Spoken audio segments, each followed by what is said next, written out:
something for the distant future, something that still needs decades of breakthroughs.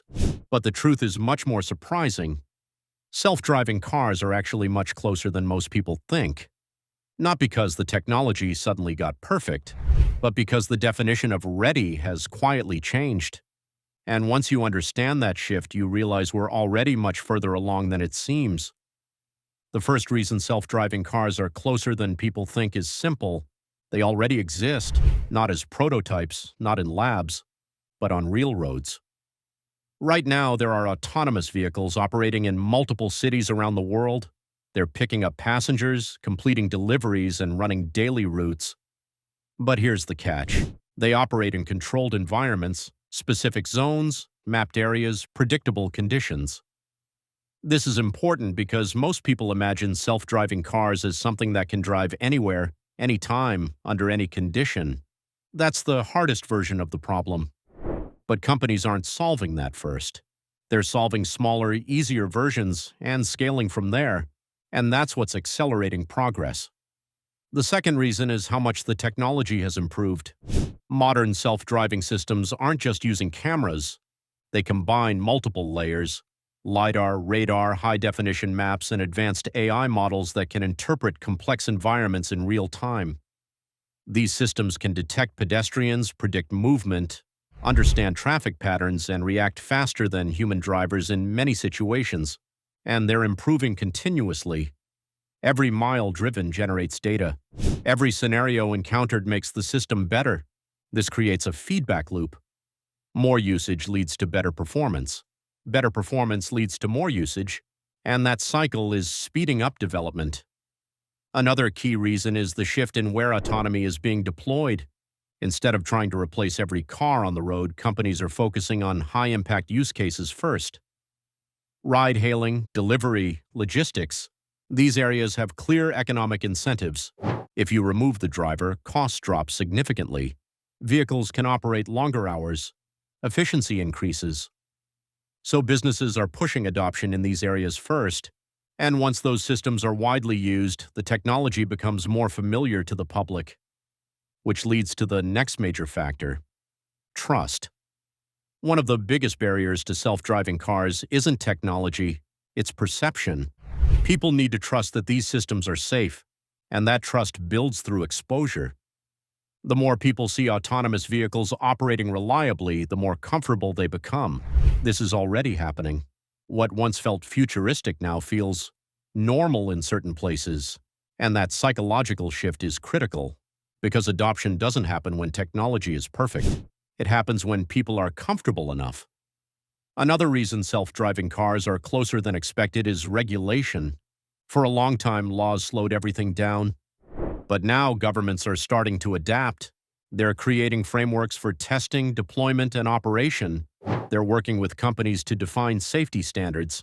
And in some cases, they're actively supporting autonomous initiatives because they see the potential benefits: reduced accidents, improved traffic flow, lower emissions, more efficient transportation systems.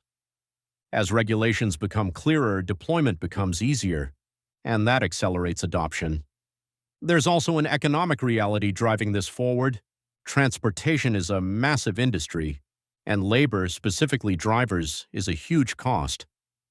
If companies can reduce or eliminate that cost, the impact is enormous. That's why there's so much investment in autonomy, because even partial success creates value. You don't need full global autonomy to make money. You just need it to work in enough places, and that's exactly what's happening. But here's where things get interesting. Self-driving cars won't arrive all at once.